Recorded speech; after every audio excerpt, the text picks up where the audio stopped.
ఈ వీడియోలో UDISE plus సైట్కి సంబంధించి స్టూడెంట్ మాడ్యూల్కి సంబంధించి ఈపీ జీపీ ఎఫ్ఈ ఫామ్స్ ఉంటాయి కదా, వాటిని ఏ విధంగా అప్డేట్ చేయాలి, అప్డేట్ చేసేటప్పుడు ఏ అంశాలు మనం చూసుకోవాలి, అదేవిధంగా ఈ డేటా అనేది తల్లికి వందనం పథకానికి సంబంధించి ఇది చాలా ఇంపార్టెంట్ కాబట్టి ఈ డేటాని ఏ విధంగా అప్డేట్ చేయాలనేది ఈ వీడియోలో పూర్తిగా డీటెయిల్గా చూద్దాం. ముందుగా మనం యూడేస్ ప్లస్ సైట్లోకి లాగిన్ అవడానికి మీరు గూగుల్లో అమరావతి టీచర్స్ అని చెప్పి సెర్చ్ చేస్తే అప్పుడు కనిపించిన amaravathi-teacher.com సైట్ ఓపెన్ చేయండి. ఈ సైట్ ఓపెన్ చేయగానే ఇక్కడ మీకు న్యూ లింక్స్లోనే ఇక్కడ యూడైజ్ లాగిన్ లింక్స్ అని చెప్పి ఉంటుంది. దీని మీద క్లిక్ చేయండి. దీని మీద క్లిక్ చేయగానే మీకు ఇంకో పేజ్ ఓపెన్ అవుతుంది. ఈ పేజీలో ఇక్కడ మీరు యూడైజ్ ప్లస్ సైట్లోకి లాగిన్ అవడానికి లాగిన్ లింక్ ఉంటుంది. ఈ విధంగా మీరు యూడైజ్ ప్లస్ సైట్ని మీరు ఈజీగా amaravathi-teacher.com వెబ్సైట్ నుంచి ఓపెన్ చేయవచ్చు. నెక్స్ట్ ఇక్కడ మన యొక్క స్టేట్ని సెలెక్ట్ చేసుకొని గో మీద క్లిక్ చేయాలి. నెక్స్ట్ ఇక్కడ మనం ప్రెజెంట్ వర్క్ చేసేది స్టూడెంట్ మాడ్యూల్కి సంబంధించింది కాబట్టి స్టూడెంట్ మాడ్యూల్కి ఎదురుగా ఉన్న లాగిన్ మీద క్లిక్ చేయాలి. నెక్స్ట్ ఇక్కడ యూజర్ నేమ్ వద్ద మన పాఠశాల యొక్క డైస్ కోడ్, నెక్స్ట్ ఈ యూడైస్ సంబంధించి పాస్వర్డ్, ఈ క్యాప్చా కోడ్ ఇచ్చేసేసి ముందుగా మనం యూడైస్ ప్లస్ సైట్లోకి లాగిన్ అయిపోవాల్సి ఉంటుంది. ఇలా యూడైస్ ప్లస్ సైట్లోకి లాగిన్ అయిపోయిన తర్వాత నెక్స్ట్ ఇక్కడ అకాడమిక్ ఇయర్ వచ్చేసరికి 26-27 సెలెక్ట్ చేసుకోండి. నెక్స్ట్ మనకి డాష్ బోర్డ్ అనేది ఈ విధంగా మనకి వస్తుంది. మనం ఈ విధంగా యూడైస్ ప్లస్ సైట్లోకి లాగిన్ అయిపోగానే స్టార్టింగ్లోనే ఈ విధంగా మనకి డాష్ బోర్డ్ అనేది చూపిస్తుంది. ఇక్కడ మన తరగతులు మన పాఠశాలలో ఏవే తరగతులు ఉన్నాయో ఆ తరగతులన్నీ కూడా ఇక్కడ మనకి కనిపిస్తాయి. ఇక్కడ మనం ఈ యూడైస్ ప్లస్ సైట్కి సంబంధించి ఈ ఈపీ జీపీ ఎఫ్ఈ ఫామ్స్ను ఎవరెవరికి అప్డేట్ చేస్తామంటే మన పాఠశాలలో ఉన్న అందరి విద్యార్థులకు అప్డేట్ చేయాల్సింది. అంటే మనం గత సంవత్సరం అప్డేట్ చేసినా సరే మరలా ఈ సంవత్సరం కూడా అప్డేట్ అనేది చేస్తూ ఉంటుంది. ఏ ఒక్క విద్యార్థిని కూడా మనం అప్డేట్ చేయకుండా వదలకూడదు. అందరినీ 100% అప్డేట్ చేయాలి. అదేవిధంగా 1వ తరగతి దగ్గరికి వచ్చేసరికి అన్ని ఫామ్స్ను అప్డేట్ చేయాలి. అవి మనం ఇదివరకు అప్డేట్ చేయలేదు కాబట్టి అవి బ్లాంక్గా ఉంటాయి. అంటే వారు ఇప్పుడే యూడైస్ సైట్లోకి వస్తారు కాబట్టి 1వ తరగతి సంబంధించి అన్ని ఫామ్స్ ఈపీ జీపీ ఎఫ్ఈ అన్ని ఫామ్స్ కూడా బ్లాంక్గా ఉంటాయి. అన్నిటిని అప్డేట్ చేయాలి. ఇంకా నెక్స్ట్ రిమైనింగ్ 2nd క్లాస్ నుంచి 10వ తరగతి వరకు మాత్రం ఆల్రెడీ డేటా ఉంటుంది. అవి మనం వెరిఫై చేసుకోవాలి. కాబట్టి ఇప్పుడు ఈ డేటాని ఏ విధంగా అప్డేట్ చేయాలి అనేది చూద్దాం.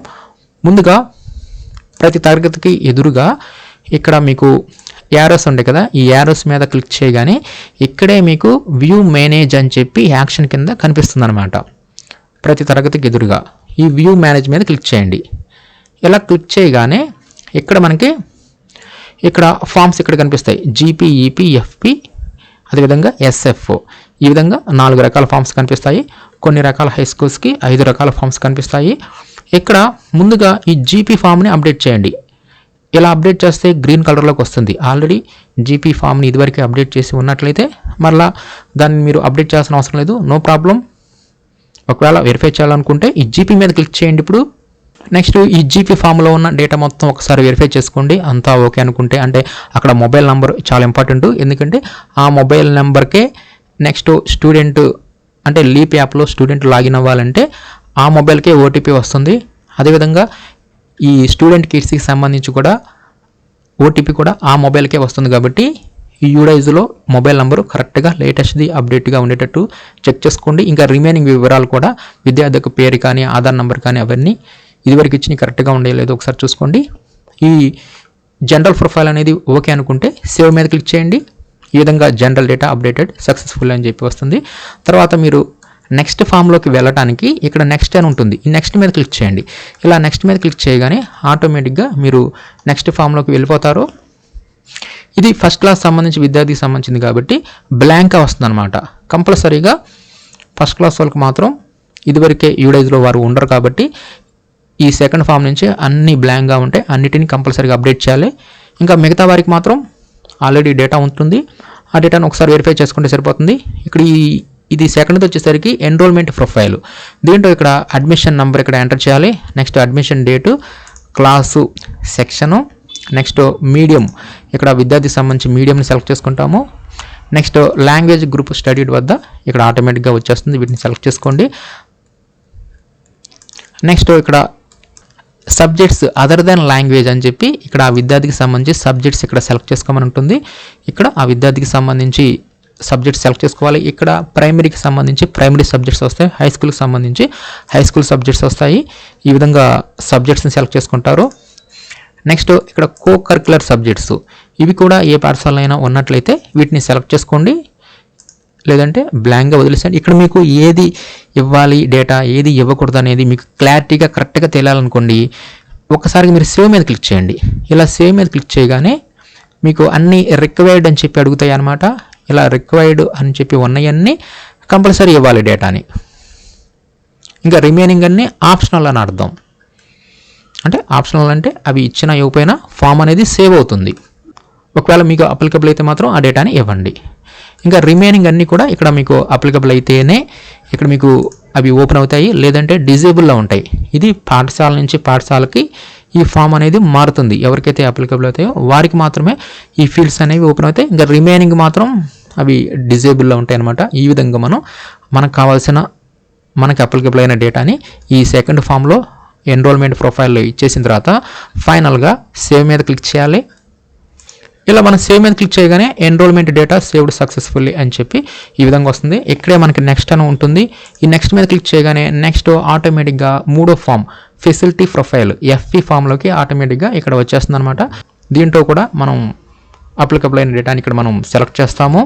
ఈ మూడో ఫామ్ వచ్చేసరికి ఫెసిలిటీస్ అనమాట. ఆ విద్యార్థికి పాఠశాలలో ఏ ఏ ఫెసిలిటీస్ అప్లికబుల్ అవుతున్నాయో వాటిని ఇక్కడ మనం సెలెక్ట్ చేసుకోవాలి. ఇక్కడ ఫ్రీ ట్రాన్స్పోర్ట్ ఫెసిలిటీ ఎవరికైతే ట్రాన్స్పోర్ట్ ఉంటుందో వారికి మాత్రమే సెలెక్ట్ చేసుకోండి.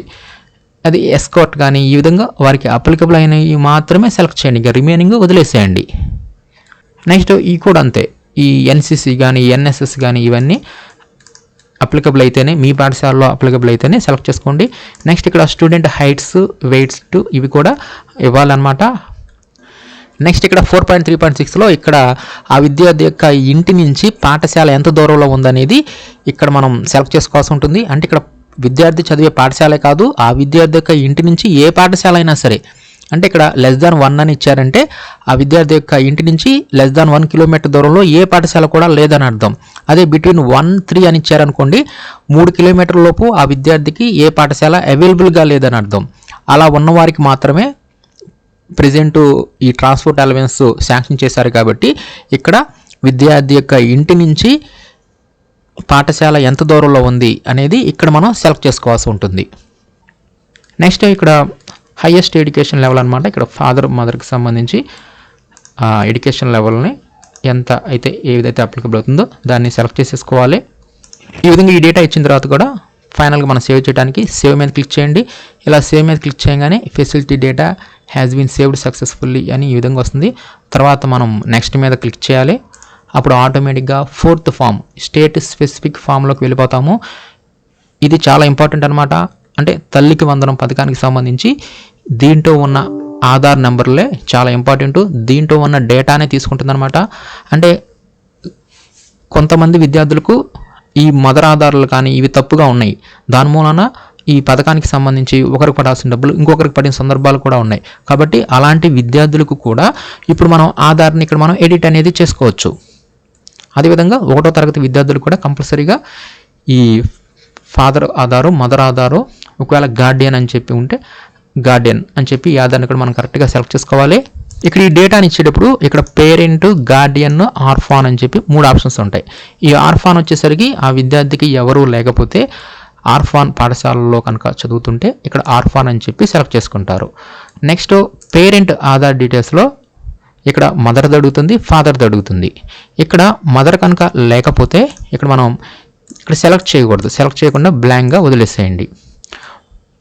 అప్పుడు ఫాదర్ని సెలెక్ట్ చేసుకొని ఫాదర్ యొక్క ఆధార్ నెంబర్ని ఇక్కడ మనం సెలెక్ట్ చేస్తాము. అలా కాకుండా గార్డియన్ వద్ద ఉంటున్నాడు అనుకోండి, ఫాదరు మదరు ఇద్దరు లేరు అనుకోండి, అలాంటప్పుడు గార్డియన్ని సెలెక్ట్ చేసేసుకొని ఇక్కడ డూ యూ వాంట్ చేంజ్ ఉంది కదా, దీనిని సెలెక్ట్ చేసుకొని ఇక్కడ గార్డియన్ యొక్క ఆధార్ నెంబర్ని ఇవ్వండి. అప్పుడు ఈ తల్లికి వందనం పథకానికి సంబంధించి కూడా ఈ గార్డియన్కే అమౌంట్ అనేది పడడం జరుగుతుంది. కాబట్టి గార్డియన్ ఉంటే మాత్రం పేరెంట్వి ఇవ్వద్దు. అంటే గార్డియన్ అప్లికబుల్ అయితే ఒకవేళ ఫాదర్ మదర్ లేకపోతే అప్పుడు ఫాదర్ మదర్ ఇవ్వకూడదు అనమాట. ఓన్లీ గార్డియన్ మాత్రమే ఇవ్వాలి. ఒకవేళ పేరెంట్స్ కనుక ఉన్నట్లయితే మాత్రం ఈ ఫాదర్ మదర్ ఇక్కడ ఈ చెక్ బాక్స్లు ఉంటాయి కదా, వీటిని సెలెక్ట్ చేసేసుకొని ఇక్కడ ఆధార్ నెంబర్లు ఇవ్వండి. ఒకవేళ మదర్ లేకపోతే మదర్ని డీసెలెక్ట్ చేయండి, ఫాదర్ది ఒకటే ఇవ్వండి. ఒకవేళ ఫాదర్ లేకపోతే ఫాదర్ని డీసెలెక్ట్ చేసేసేసి మదర్ది ఒకటే ఇచ్చేసేసి ఈ ఫామ్ను కూడా సేవ్ మీద క్లిక్ చేయండి.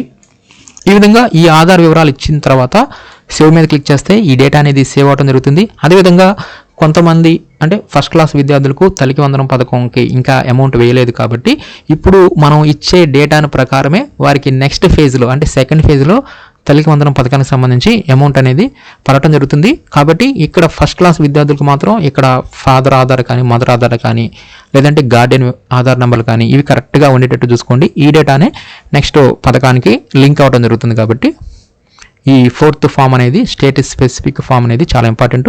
ఈ విధంగా ఈ 4th ఫామ్ని మనం సేవ్ చేసిన తర్వాత నెక్స్ట్ మీద క్లిక్ చేయాలి. అప్పుడు మనకి ఫైనల్గా ప్రివ్యూ వస్తుందన్నమాట. ఈ ప్రివ్యూలో ఒకసారి మనం ఈ వివరాలన్నింటినీ వెరిఫై చేసుకుంటాము. ఇవన్నీ వెరిఫై చేసుకున్న తర్వాత ఫైనల్గా కింద కంప్లీట్ డేటా అని చెప్పి ఉంటుంది. ఈ కంప్లీట్ డేటా మీద క్లిక్ చేయండి. నెక్స్ట్ ఈ విధంగా వస్తుంది. నెక్స్ట్ ఓకే మీద క్లిక్ చేయండి. ఇలా క్లిక్ చేయగానే డేటా కంప్లీషన్ ఈజ్ కంప్లీటెడ్ అని చెప్పి ఈ విధంగా రావడం జరుగుతుంది. ఇంతటితో డేటా అనేది 100% అప్డేట్ అయినట్లే ఈ విద్యార్థికి సంబంధించి. నెక్స్ట్ మనలో మనం ఏం చేయాలంటే ఇక్కడ ఓకే మీద అయినా క్లిక్ చేయండి, లేదంటే బ్యాక్ టు స్కూల్ డాష్బోర్డ్ అయినా దీని మీద అయినా సరే క్లిక్ చేయండి. ఇలా క్లిక్ చేసిన తర్వాత మరలా ఒకసారి మీరు ఈ డాష్బోర్డ్లోకి వస్తారు. ఇక్కడ ఆల్రెడీ విద్యార్థులు కనిపిస్తారు కదా తరగతులు, వ్యూ మేనేజ్ మీద క్లిక్ చేయండి. ఇలా క్లిక్ చేస్తే ఇక్కడ మనకి ఎంట్రీ స్టేటస్ అనేది కంప్లీటెడ్ అని చెప్పి రావాలి. అదేవిధంగా ఇక్కడ జీపీ, ఈపీ, ఎఫ్పి, ఎస్ఎఫ్ ఉండే కదా ఇవన్నీ కూడా ఈ విధంగా గ్రీన్ కలర్లోకి రావాలి. ఈ విధంగా గ్రీన్ కలర్లోకి వస్తే ఈ డేటా అనేది 100% మనం అప్డేట్ చేసినట్లు అవుతాం. కాబట్టి ఈ విధంగా సేమ్ ఇదే ప్రాసెస్లో మన పాఠశాలలో ఉన్న అందరు విద్యార్థులకు, గత సంవత్సరం ఉన్న విద్యార్థులు, ఇప్పుడు కొత్తగా యాడ్ అయిన విద్యార్థులు అందరికీ కూడా ఈ ఫామ్స్ అనేది కంపల్సరీగా అప్డేట్ అనేది చేయాల్సిందే. ఇప్పుడు ఆల్రెడీ అప్డేట్ చేసిన విద్యార్థుల డేటాను ఓపెన్ చేద్దాం. ఇక్కడ వ్యూ మేనేజ్ మీద క్లిక్ చేస్తాము.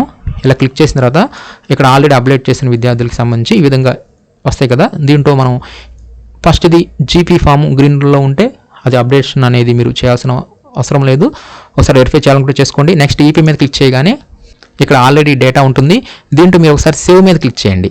ఇలా సేవ్ మీద క్లిక్ చేయగానే ఇక్కడ మీకు చూపిస్తుంది అనమాట. అంటే ఇక్కడ ఈ సంవత్సరం కొత్తగా ఏమి ఇచ్చారంటే ఇక్కడ మనకి సబ్జెక్ట్స్ ఉండే కదా, ఇందాక మీకు ఎంటీ ఫామ్లో చూపించారు కదా, అక్కడ సబ్జెక్ట్స్ పెట్టారు కొత్తగా ఈ సంవత్సరం. ఆ విద్యార్థికి సంబంధించి సబ్జెక్ట్స్ని సెలెక్ట్ చేసుకోవాలి. ఇదివరకు ఈ సబ్జెక్ట్స్ అనేది లేదు. కాబట్టి ప్రైమరీ వారికి వచ్చేసరికి ఈ విధంగా మ్యాథ్స్, ఈవీఎస్ చూపిస్తుంది. అదే హై స్కూల్కి వచ్చేసరికి సైన్స్, సోషల్ ఆ విద్యార్థికి అప్లికబుల్ అయినవి చూపిస్తుంది. ఎందుకంటే ఈ సబ్జెక్ట్స్ రేపు 10th క్లాస్ నామినేషన్ రూల్లో ఇవే సబ్జెక్ట్స్ వస్తాయి అక్కడ. కాబట్టి ఈ సంవత్సరం కొత్తగా ఇది సబ్జెక్ట్స్ అనేది యాడ్ చేశారు. కాబట్టి ప్రతి విద్యార్థికి అంటే పాత విద్యార్థులకు కూడా ఈ సబ్జెక్ట్స్ దగ్గర మీకు ఎర్రర్ అనేది చూపిస్తుంది. కాబట్టి ఈ సబ్జెక్ట్స్ని ఈ విధంగా మీరు సెలెక్ట్ చేసుకోండి. Subjects opted by the student వద్ద. తర్వాత ఒకసారి సేవ్ మీద క్లిక్ చేయండి. అప్పుడు సేవ్ అవడం జరుగుతుంది. ఈ విధంగా ఈ సబ్జెక్ట్స్ని కొత్తగా యాడ్ చేశారనమాట. ఇంకా రిమైనింగ్ వివరాలన్నీ కూడా ఇదివరకు ఉన్నవే ఉంటాయి. అంతా అవి ఓకే అనుకుంటే మీరు ముందుకెళ్ళిపోవచ్చు. లేదు కావాలనుకుంటే ఒకసారి వెరిఫై చేసుకోండి. తర్వాత నెక్స్ట్ మీద క్లిక్ చేయండి. నెక్స్ట్ ఇది ఫెసిలిటీస్కి సంబంధించింది అనమాట. ఇవి కూడా అప్లికబుల్ అయితే ఏదైనా విద్యార్థికి ఉంటే, అంటే ఈ ఫెసిలిటీస్ ప్రొఫైల్ డేటా కూడా కొంత మారినట్టుంది. ఇది కూడా మరలా అడగడం జరిగింది. తర్వాత నెక్స్ట్ మీద క్లిక్ చేయాలి. సేవ్ మీద క్లిక్ చేస్తే అప్పుడు 4th ఫామ్లోకి వస్తుంది. ఇక్కడ ఆధార్ నెంబర్లో ఆల్రెడీ ఇదివరకు ఉన్నవి ఉంటాయి అన్నమాట. ఇవి ఇదివరకు కనుక కరెక్ట్గా ఉంటే మాత్రం ఇప్పుడు మీరు వీటిని టచ్ చేయవద్దు. మీ చివరిలో 4 డిజిట్స్ ఉంటాయి కదా, వీటిని ప్రకారం మనం కరెక్ట్గా ఉండేలేదు అనేది ఒకసారి ఐడెంటిఫై చేసుకోండి. ఒకవేళ మార్చాలనుకుంటే మార్చుకోవచ్చు. ఆల్రెడీ అవి కరెక్ట్గా ఉంటే మాత్రం తల్లికి వందన పథకానికి సంబంధించి అమౌంట్ పడితే కరెక్ట్గా ఉంటే మాత్రం వాటిని మీరు కదిపించాల్సిన అవసరం లేదు. ఒకవేళ ఏ విద్యార్థికైనా సరే ఫాదర్ మదర్ లేకుండా ఆ గార్డియన్ ఒక్కరే ఉన్నారనుకోండి, అంటే ఈ సంవత్సరం ఏదైనా ఇన్ కేస్ ఏమైనా జరిగి గార్డియన్ వద్ద ఉంటుంటే అప్పుడు గార్డియన్ ఆధార్ని అప్డేట్ చేసుకోండి. ఈ విధంగా ఆ విద్యార్థికి సంబంధించి ఎవరైనా సరే చనిపోయినా అలాంటి వారి యొక్క ఆధార్ నెంబర్ని ఇక్కడ రిమూవ్ చేసేసేయండి. రిమూవ్ చేయడం అంటే ఇక్కడ సెలెక్ట్ మీద క్లిక్ చేసేసి, అంటే రిమూవ్ చేయడానికి ఒకసారి పక్కన క్లిక్ చేసేసి మరలా ఇలా క్లిక్ చేయగానే అక్కడ ఉన్న ఆధార్ నెంబర్లు అనేవి పోతాయి అన్నమాట. వాటిని మరలా మనం ఇక్కడ అప్డేట్ చేయవచ్చు. ఇక్కడ మదర్ లేకపోతే మదర్ వద్ద మీరు ఇట్లా చెక్ బాక్స్ని తీసేసేయండి, ఫాదర్ ఒక్కటే ఇవ్వండి. ఈ విధంగా ఈ విద్యార్థికైనా ఇన్ కేసు ఈ విధంగా జరిగితే, ఫాదర్ మదరు ఏదైనా జరిగితే అప్పుడు ఈ విధంగా వారి యొక్క ఆధార్ నెంబర్లను కూడా కరెక్ట్గా అప్డేట్ చేసుకోండి. ఒకవేళ గార్డియన్ వద్ద ఉంటే మాత్రం ఈ సంవత్సరం నుంచి అప్పుడు గార్డియన్ యొక్క ఆధార్ నెంబర్ను మాత్రమే ఇక్కడ మీరు ఈ విధంగా ఇచ్చేసేయండి. లేదనుకుంటే మీరు ఈ డేటాని ఎడిట్ చేయాల్సిన అవసరం లేదు, డైరెక్ట్గా మీరు సేవ్ మీద క్లిక్ చేసేసేయండి. అప్పుడు నెక్స్ట్ ఫామ్లోకి వెళ్ళిపోతుంది. ఇదేంటంటే ఫైనల్గా ప్రివ్యూలోకి వెళ్ళిపోతుంది. ఈ ప్రివ్యూలో కూడా మీరు క్రిందకు వచ్చేసేసి కంపల్సరీగా ఇక్కడ కంప్లీట్ డేటా మీద కంపల్సరీగా క్లిక్ చేయాలి. ఇలా కంప్లీట్ డేటా మీద క్లిక్ చేసి ఇక్కడ మీరు ఓకే అంటేనే ఈ డేటా అనేది కంప్లీట్ అవడం జరుగుతుంది. తర్వాత నెక్స్ట్ స్టూడెంట్ మీద క్లిక్ చేస్తే నెక్స్ట్ స్టూడెంట్కి ఆటోమేటిక్గా వెళ్తుంది. లేదు ఓకే మీద క్లిక్ చేస్తే ఇంతటితో ఇదే స్క్రీన్లో ఉంటారు. అప్పుడు మరలా మీరు స్కూల్ డాష్ బోర్డ్ మీద క్లిక్ చేయండి. మరలా డాష్ బోర్డ్లోకి వస్తారు. మరలా ఇక్కడ మీకు తరగతులు కనిపిస్తాయి. వ్యూ మేనేజ్ మీద క్లిక్ చేసేసి ఇంకా రిమైనింగ్ ప్రాసెస్ మొత్తం సేమ్ అనమాట. ఈ విధంగా ప్రతి విద్యార్థికి సంబంధించి ఈపీ, జీపీ, ఎఫ్ఈ, ఎస్ఎఫ్ ఫామ్లను ఈ విధంగా అన్ని పాఠశాలల వారు అందరి విద్యార్థికి సంబంధించి ఈ విధంగా అప్డేట్ చేయాలి. ఇక్కడ ఎంట్రీ స్టేటస్ అనేది ప్రతి విద్యార్థికి కంప్లీటెడ్ అని చెప్పి రావాలి. అదేవిధంగా ఈ డేటాకి సంబంధించి స్టేటస్ని కూడా మీరు డాష్ బోర్డ్లోనే చెక్ చేసుకోవచ్చు అనమాట. ఇక్కడ మీకు ఇన్కంప్లీటెడ్ స్టూడెంట్స్ ఉంది కదా, ఇక్కడ అన్ని జీరోలు అయిపోవాలి. ఈ డేటాని అప్డేట్ చేసిన తర్వాత ఒక 3 to 4 hours తర్వాత, అంటే మనం డేటాని అప్డేట్ చేయగానే అవి కంప్లీటెడ్లోకి వచ్చేస్తాయి. కానీ ఇక్కడ డాష్ బోర్డ్ అనేది వెంటనే అప్డేట్ అవ్వదు. ఈ డాష్ బోర్డ్ అప్డేట్ అవ్వడానికి కొంత టైం తీసుకుంటుంది, 4 to 5 hours పడుతుంది. అలా అయిన తర్వాత ఇక్కడ మీకు ఇన్కంప్లీటెడ్ స్టూడెంట్స్ అనేవి కరెక్ట్గా అప్డేట్ అవుతాయి. కాబట్టి ఈ ఇన్కంప్లీట్ స్టూడెంట్స్ అన్నీ కూడా మీకు 0 వచ్చేసేస్తే ఇంకా మొత్తం అప్డేట్ అయినట్లే. ఇక్కడ మీకు రాకపోయినా లోపలైనా మీకు చూసుకోవచ్చు అనమాట. యాక్షన్ వ్యూ మేనేజ్ మీద క్లిక్ చేస్తే ఇక్కడైనా మీకు ఎంట్రీ స్టేటస్ కంప్లీటెడ్ అని చెప్పి ఉంటుంది. ఈ ఎంట్రీ స్టేటస్ అనేది ఇక్కడ ఇన్స్టాంట్గా అప్డేట్ అవుతుంది. అదే డాష్ బోర్డ్ వచ్చేసరికి మీకు లేట్ అవుతుంది అనమాట. కాబట్టి విద్యార్థులు కూడా ఇక్కడ మనకి ఈ డేటా అనేది ఈ విధంగా మనం ఈ ఈపీ, జీపీ, ఎఫ్పీ, ఎస్ఎఫ్ ఫామ్స్ని కంపల్సరీగా ఈ విధంగా అప్డేట్ అనేది చేయాల్సి ఉంటుంది.